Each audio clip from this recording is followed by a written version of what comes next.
இன்றைய உலகத்தில் ரொம்ப சவாலாக இருக்கக்கூடிய ஒரு நோய்களில் ஒன்று வந்து புற்றுநோய். அப்படி அந்த நோய் வராமல் தடுப்பதற்கு மாதுளை பயனளிக்கிறது அப்படிங்கிற ஒரு பெரிய உண்மையை இன்றைய உணவு அறிவியல் கண்டுபிடிச்சிருக்கு. பல்வேறு காலமாக பல நெடுங்காலமாக மாதுளை பயன்பட்டு வந்தாலும் இந்த புற்றுநோய் வராமல் தடுப்பதற்கு பயனளிக்கிறது மாதுளைங்கிறத இன்றைய உணவு விஞ்ஞானம் கண்டறிஞ்சிருக்காங்க இன்னைக்கு. அதனால் உலகம் முழுக்கவே, குறிப்பாக நீங்கள் ஐரோப்பா நாடுகள், வட அமெரிக்க நாடு, தென் அமெரிக்க நாடுகள் எல்லாம் பார்த்தீங்கன்னா மாதுளை சாறு வந்து வேகமாக விற்பனை செய்துபட்டு வருது.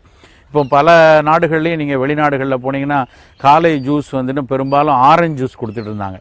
ஆரஞ்சு ஜூஸ் தான் வந்து ரொம்ப சாதாரணமாக காலையில் பிரேக்ஃபாஸ்ட் எடுக்கும்போது ஒரு கப் ஆரஞ்சு ஜூஸ் கொடுப்பாங்க. ஆனால் இன்றைக்கு அந்த ஆரஞ்சை பின்தள்ளி விட்டு மாதுளைப்பழ ஜூஸ் வந்து தினசரி காலை உணவாக மாறிக்கொண்டு வருது. அந்த அளவுக்கு மாதுளையில் புற்றுநோயை எதிர்க்கக்கூடிய ஆற்றல் இருக்கிறதாக இன்றைக்கி கண்டுபிடிச்சிருக்காங்க. அதை வந்து நம்ம அன்றாடம் உணவுகளில் ஏதாவது ஒரு ஃபார்மில் மோர் சாதத்தில் போட்டு சாப்பிடலாம், இல்லை ஜூஸாக எடுத்து குடிக்கலாம், மாலையில் சிற்றுண்டியாக முத்துக்களாக எடுத்து சாப்பிடலாம்.